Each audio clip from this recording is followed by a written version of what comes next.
Et vous ne travaillez pas beaucoup, vous, pour vos interviews? Si, pourquoi? Eh ben voilà, c'est pareil pour moi. À 92 ans, Annie Cordy avait encore ce sourire éclatant, ce rire contagieux qui semblait défier le temps. Pourtant, derrière l'image d'une artiste solaire, aimée de plusieurs générations de Français, se cachait un univers bien plus complexe. Car si la scène l'avait consacrée comme la bonne humeur de la chanson française, le métier lui avait réservé aussi des épreuves de l'ombre, des rivalités tenaces, des incompréhensions qui ne s'effacent pas avec le temps. De ses débuts bruxellois jusqu'au plateau de télévision parisien, Annie Cordy n'a cessé de se réinventer. Chanteuse populaire, comédienne pétillante, actrice capable de faire rire comme d'émouvoir. Mais cette ascension, souvent présentée comme un conte de fées, a été jalonnée de rencontres qui ont laissé des cicatrices invisibles. Des artistes avec qui l'entente semblait impossible. Des personnalités trop différentes pour cohabiter, des regards chargés de jalousie ou de condescendance. Et c'est là que réside le paradoxe. Comment une femme à l'énergie si généreuse pouvait-elle nourrir, au fond d'elle, ces rancunes tenaces? La vérité est que, même dans le monde scintillant du spectacle, les sourires sur scène ne reflètent pas toujours les vérités de coulisses. Derrière les projecteurs, il y a des silences lourds, des éclats de voix et parfois des blessures qui ne se ferment jamais.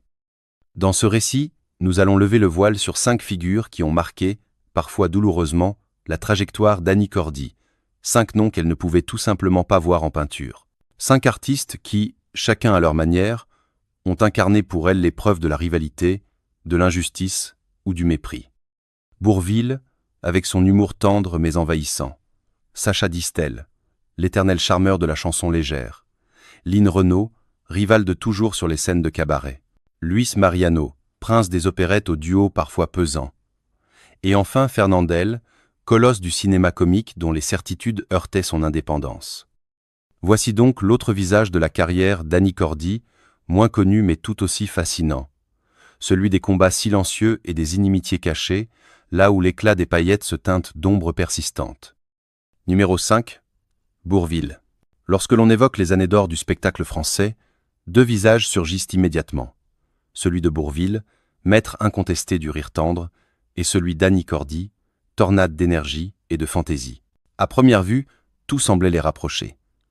Lui venait de la Normandie profonde, elle de Bruxelles. Tous deux avaient gravi les marches du succès à la force du travail, séduisant un public avide de légèreté dans une France encore marquée par l'après-guerre.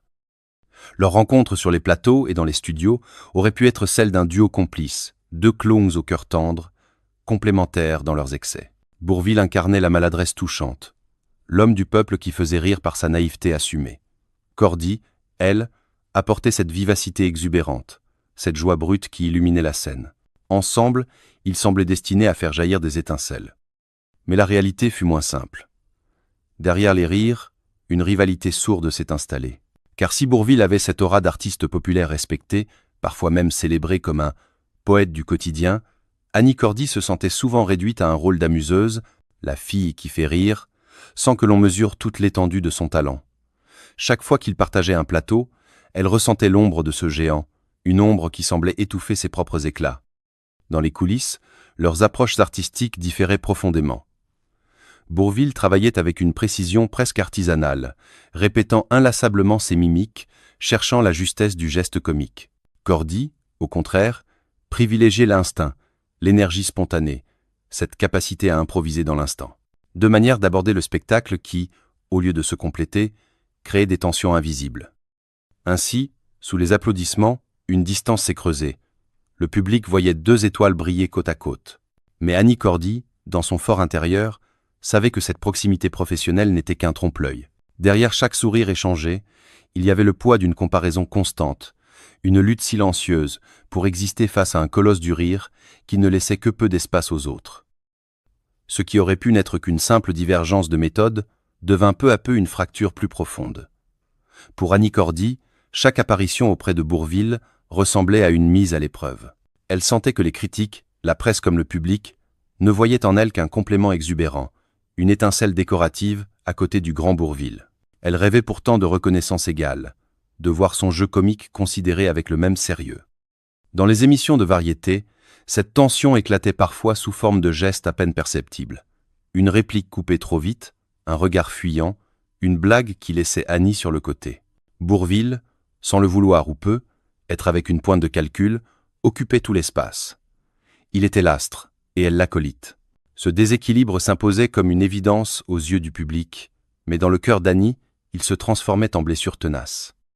Plus d'une fois, Annie Cordy tenta de franchir ce mur invisible, en apportant ses propres nuances, en cherchant à donner plus de profondeur à ses personnages. Mais Bourvil, perfectionniste et jaloux de son univers, ne lui laissait guère de place. Ce fut comme si la scène devenait un champ clos, où deux sensibilités s'affrontaient sans jamais se réconcilier. Elle, portée par l'instinct et la fougue, lui, installé dans une maîtrise patiemment construite. Le public ne voyait que la façade joyeuse, deux artistes capables de déclencher des tonnerres d'applaudissements. Pourtant, dans les loges, Annie repartait souvent avec un goût amer, celui d'avoir été éclipsée par un comique trop encombrant, trop respecté, pour qu'elle puisse espérer le dépasser. Avec le temps, cette rancune se figea. Annie Cordy n'oublia jamais cette impression d'avoir été reléguée à l'ombre, comme une lumière qu'on tamise pour ne pas voler la vedette au maître. Et si elle continua à briller seule, elle n'oublia jamais ce duel silencieux. Pour elle, Bourvil ne fut jamais un allié. Il resta l'image d'un sourire qui cache une domination douce, mais implacable. Numéro 4. Sacha Distel. Dans les années 60, les plateaux de télévision française vibraient au rythme des sourires charmeurs de Sacha Distel. Avec sa guitare, son allure élégante et sa voix douce, il incarnait l'idéal masculin. Le crooner latin qui faisait battre les cœurs d'un simple clin d'œil. Pour Annie Cordy, déjà installée comme reine de l'énergie et de la fantaisie, la rencontre avec Distel représentait à la fois une opportunité et un piège. Leur univers musical paraissait complémentaire. Lui, les ballades feutrées, les chansons d'amour qui s'écoulaient comme du miel. Elle, les refrains populaires, les rythmes bondissants qui faisaient danser les foules. Mais dès les premières collaborations, Annie Cordy comprit que cette cohabitation ne serait jamais paisible. Là où elle cherchait à partager la lumière, Sacha Distel la captait d'instinct, comme si le projecteur lui appartenait par droit naturel. Les producteurs de télévision ne s'y trompaient pas. Chaque apparition de Distel faisait grimper l'audience.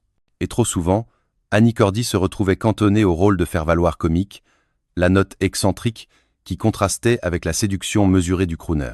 Devant les caméras, ils riaient ensemble, mais derrière, Annie se sentait enfermée dans une caricature. Ce qui blessait le plus, c'était cette impression que l'élégance masculine de Distel annihilait son propre registre. Le public comparait sans cesse. D'un côté le charmeur sophistiqué, de l'autre la tornade populaire. Deux pôles que la télévision mettait volontairement en opposition, créant un jeu cruel dont Annie sortait rarement gagnante. Plus le temps passait, plus Cordy percevait cette rivalité comme une forme d'injustice, car elle savait, au fond, que son talent n'avait rien à envier à celui de Distel. Mais l'industrie du spectacle, dominée par l'image du séducteur, ne lui laissait pas d'espace équivalent. Ce qui pouvait sembler une simple différence de style prit rapidement des allures de duel symbolique. Chaque fois qu'Annie Cordy partageait un plateau avec Sacha Distel, elle avait l'impression d'être enfermée dans un rôle convenu, celle qui amuse, qui exagère, pendant que lui, d'un simple sourire, s'appropriait la grâce et la sophistication. Le public riait d'elle, s'émerveillait de lui. Et plus les caméras tournaient, plus Annie se sentait reléguée à une fonction secondaire. Distel, en privé, cultivait une élégance un peu distante. Sa politesse impeccable masquait mal une condescendance subtile. Lors des répétitions, il n'était pas rare qu'il propose des arrangements qui, en apparence, valorisaient le duo, mais qui, en réalité, plaçaient toujours sa voix et son image au centre. Annie Cordy, habituée à se battre pour chaque espace de liberté artistique, voyait clair dans ce jeu feutré. Elle savait que ce n'était pas une maladresse, c'était une stratégie. La presse accentuait encore cette fracture. Les magazines s'extasiaient sur la beauté de Distel, ses romances avec des stars internationales, son aura de gentleman universel. Et lorsque Cordy apparaissait à ses côtés, les journalistes se contentaient de souligner sa fantaisie débordante, comme si son registre n'était qu'une farce colorée, incapable d'égaler la noblesse du crooner. Cette hiérarchie tacite la rongeait en silence. Avec le temps, l'agacement devint rancune. Annie Cordy supportait de moins en moins cette domination invisible, ce sourire qui semblait effacer sa propre intensité. Elle voyait en Sacha Distel moins un collègue qu'un symbole. Celui d'un système qui privilégiait l'apparence masculine polissée au détriment de l'énergie féminine. Alors, dans son cœur, une conviction s'installa. Peu importaient ses succès, ses disques vendus par millions, ses films applaudis. Face à Sacha Distel, Annie Cordy avait toujours le sentiment d'être réduite à un second rôle. Et cela, elle ne le pardonna jamais. Numéro 3, Line Renaud. Elles avaient presque tout pour se ressembler. Deux femmes venues de familles modestes, propulsées par leur talent et leur opiniâtreté, devenues des visages familiers du cabaret, de la chanson et de la télévision française. Annie Cordy et Line Renaud incarnaient cette génération d'artistes capables de tout faire, chanter, danser, jouer, illuminer un plateau par leur seule présence. Mais c'est précisément cette proximité qui fit naître une rivalité sourde, une compétition qui dura des décennies. Dès les années 50, elles partagent les mêmes scènes de music-hall, les mêmes plateaux télé, parfois même les mêmes producteurs. Le public les adorait toutes les deux, mais ne pouvait s'empêcher de comparer. Line Renaud représentait la sensualité contrôlée, la voix enveloppante qui séduisait sans effort. Annie Cordy, elle, incarnait la vitalité explosive, la fantaisie communicative qui faisait éclater les rires et réchauffer les cœurs. Deux visages d'un même temps, mais impossibles à confondre. Le problème, c'est que dans le monde du spectacle, la ressemblance crée rarement l'amitié. Chacune voulait être la première, la préférée, la star qu'on appelle avant l'autre. Lorsque Line Renaud signait une émission prestigieuse, Annie Cordy savait qu'elle perdait du terrain. Et quand Cordy triomphait à l'écran, Renaud se sentait menacée. Cette lutte pour l'attention, jamais avouée, se manifestait par des sourires trop polis, des compliments qui sonnaient creux. Les producteurs, eux, entretenaient ce jeu cruel. On les mettait côte à côte pour stimuler l'audience, comme deux reines d'un même royaume forcées de partager une couronne trop étroite. Devant les caméras, elles riaient, chantaient en duo, se donnaient la main comme si rien ne les séparait. Mais derrière le rideau, l'air était chargé d'une tension palpable, comme si chacune retenait sa respiration pour ne pas laisser transparaître sa jalousie. Et pour Annie Cordy, cette rivalité avec Line Renaud n'était pas une simple question de carrière. C'était une lutte pour exister en tant que femme artiste, dans un univers où l'on tolérait difficilement deux étoiles de même éclat.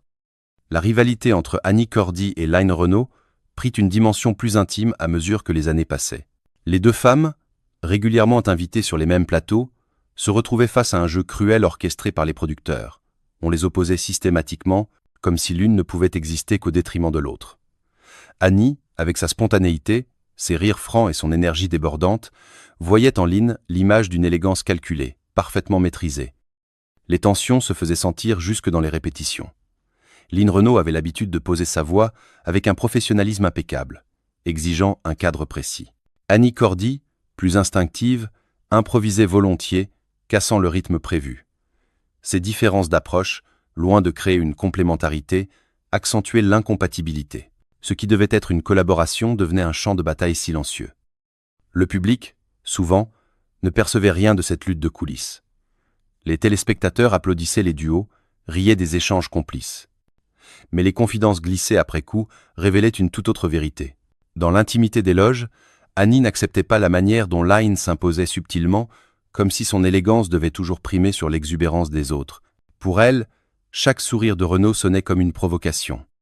Avec le temps, ce ressentiment devint presque une obsession. Annie Cordy supportait mal que les médias présentent Line Renaud comme la grande dame de la chanson française, alors qu'elle-même était trop souvent réduite à une image de fantaisie populaire. Cette hiérarchie implicite lui paraissait injuste, intolérable. Et si les deux femmes ne se sont jamais affrontées directement, leur relation resta marquée par une distance glaciale, faite de compliments figés et de regards où perçait l'ombre d'un mépris mutuel. Pour Annie Cordy, Line Renaud ne fut jamais une amie, mais une rivale éternelle. Numéro 2. Luis Mariano. Dans l'univers chatoyant de l'opérette, Luis Mariano régnait en prince absolu. Sa voix cristalline, ses airs romantiques, son élégance andalouse en avaient fait le « roi de la romance » des années 50. Chaque fois qu'il entonnait « Mexico » ou « La Belle de Cadix », le public chavirait. Annie Cordy, elle, était alors en pleine ascension, prête à conquérir le même territoire avec son énergie débordante et sa fantaisie populaire. Leur rencontre paraissait inévitable, presque écrite d'avance, une chanteuse pétillante aux côtés du séducteur aux 1000 sourires. Au premier abord, tout semblait idyllique. Le contraste entre la fougue comique de Cordy et la grâce romantique de Mariano offrait une alchimie irrésistible pour les producteurs. Les affiches de spectacle les annonçaient comme un duo complémentaire, la rencontre du soleil du Nord et du soleil du Sud. Sur scène, le public riait, rêvait, battait des mains. Tout donnait l'impression d'un couple artistique parfait. Mais derrière les projecteurs, la réalité se révéla plus amère. Annie Cordy découvrit vite que dans ce monde d'opérette, l'univers tournait autour de Mariano. Les partitions, les mises en scène, tout semblait construit pour magnifier son image de prince romantique. Elle, trop souvent, se voyait assigner des rôles secondaires, la partenaire qui amuse, qui contraste, mais qui ne brille jamais autant que lui. Annie, qui rêvait de démontrer qu'elle pouvait être autre chose qu'une tornade comique, se sentait enfermée dans ce cadre étroit. Son talent dramatique, ses nuances vocales restaient dans l'ombre, étouffées par les notes éclatantes du ténor. Chaque soirée de triomphe devenait pour elle un rappel cruel. C'est lui que l'on acclame, elle que l'on tolère. Peu à peu, cette admiration de façade se transforma en malaise. Derrière les sourires affichés aux photographes, Annie Cordy commençait à ressentir une rancune profonde envers cet homme qui, sans le vouloir, incarnait pour elle l'injustice d'un système où une femme pleine de talent devait se contenter du second rôle. Avec le temps, la frustration d'Annie Cordy s'accentua. Chaque répétition avec Luis Mariano prenait des allures de démonstration où tout tournait autour de lui. Sa voix, sa prestance, sa posture de prince des opérettes. Les metteurs en scène ajustaient la lumière pour sublimer son profil, les musiciens calaient le rythme sur son souffle. Annie, malgré son talent incontestable, avait l'impression d'être condamnée à jouer les seconds rôles, réduite à une présence qui devait servir l'éclat de Mariano. Les différences de tempérament accentuaient le fossé. Lui, perfectionniste et soucieux d'image, soignait chaque note, chaque geste, comme un tableau qu'il fallait rendre impeccable. Elle, instinctive et spontanée, cherchait à injecter de la vie, de l'humour, de l'imprévu dans ses opérettes souvent trop rigides. Mais cette vitalité n'était pas toujours la bienvenue. Mariano voyait dans ses initiatives une menace à l'équilibre millimétré de ses spectacles. Il lui arrivait de la reprendre sèchement, de lui rappeler, avec un sourire poli mais tranchant, que l'opérette devait d'abord célébrer le romantisme. Annie Cordy, qui se battait depuis ses débuts pour être reconnue comme une artiste complète, supportait de moins en moins cette attitude. Elle savait qu'elle avait l'énergie, la voix et la présence pour tenir un premier rôle. Mais face à Luis Mariano, on la maintenait volontairement dans l'ombre. Le public acclamait le ténor. Elle n'était que l'écho comique, l'accompagnement obligé. Ce déséquilibre constant devint une blessure durable. Annie, dans son cœur, transforma son admiration en amertume. Derrière le faste des opérettes, elle voyait surtout la mécanique impitoyable qui la plaçait toujours au second plan. Et pour elle, Luis Mariano symbolisait cette injustice, cet écrasement silencieux que rien ne pouvait effacer. Annie Cordy ne vit jamais en Luis Mariano un partenaire, mais un obstacle. Numéro 1, Fernandel. Dans le panthéon du cinéma comique français, un visage s'impose avec évidence, celui de Fernandel. Son sourire immense, ses mimiques inimitables, son accent provençal avait conquis des générations entières. Pour Annie Cordy, qui rêvait d'élargir son registre au-delà de la chanson et du cabaret, collaborer avec lui représentait une chance immense. Mais dès leurs premiers échanges, elle comprit que ce rêve allait vite se transformer en épreuve. Fernandel, déjà sacré, monstre sacré du cinéma, régnait sans partage sur ses tournages. Sa simple présence dictait le rythme des scènes. Les réalisateurs, fascinés par son aura, orientaient souvent les dialogues et les cadrages pour exalter son génie comique. Annie Cordy, pourtant habituée à briller par son énergie débordante, découvrait un territoire où elle devait s'effacer, où ses éclats de fantaisie n'avaient pas leur place. Leur rencontre sur le plateau fut d'abord marquée par la politesse. Fernandel accueillit Cordy avec ce sourire généreux qu'il offrait à tout le monde. Mais derrière la cordialité se cachait une hiérarchie implacable. Lui, le maître incontesté. Elle, la nouvelle venue qu'il fallait canaliser. Annie, instinctive, aimait improviser, créer des ruptures comiques inattendues. Fernandel, lui, voyait dans ses audaces une menace pour la mécanique précise de son humour. Très vite, Annie sentit qu'elle n'était pas considérée comme une partenaire d'égal à égal. Les producteurs lui demandaient de tempérer son exubérance, de rester dans l'ombre pour ne pas faire de l'ombre au grand Fernandel. C'était une gifle pour cette femme qui avait construit sa carrière sur la spontanéité et la vitalité. Dans les loges, la distance se creusa. Annie, malgré son respect pour le talent immense de son aîné, ne pouvait supporter cette domination subtile, ce poids qui réduisait son éclat à une simple lueur périphérique. Elle comprit alors que, face à Fernandel, elle ne serait jamais reconnue comme son égale, mais toujours comme une comparse. La fracture entre Annie Cordy et Fernandel ne tarda pas à s'élargir. Derrière l'admiration sincère qu'elle pouvait éprouver pour ce monument du cinéma, Annie ressentait surtout l'écrasement permanent de sa personnalité. Fernandel, habituée à être le centre de toutes les attentions, ne concevait pas qu'une partenaire féminine puisse voler la vedette, ne serait-ce qu'un instant. Sur les plateaux, cette tension se traduisait par des détails révélateurs.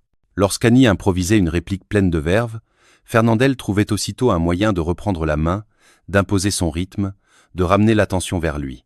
Les réalisateurs, complices ou intimidés, validaient toujours ce choix. Annie, elle, repartait frustrée, persuadée que son potentiel dramatique et comique était étouffé par un système centré sur la star masculine. Mais le conflit dépassait la seule question de lumière. Il s'agissait d'une conception du métier. Fernandel, fidèle à une vision traditionnelle, considérait que les femmes dans le comique devaient rester dans un registre de soutien, de contrepoint. Annie, au contraire, revendiquait sa liberté, son droit à exister comme artiste à part entière, pas comme simple faire-valoir. Cette différence de philosophie engendra des affrontements larvés, des silences lourds, des regards qui en disaient long. Avec le temps, la distance devint glaciale. Annie Cordy ne cherchait même plus à masquer son agacement.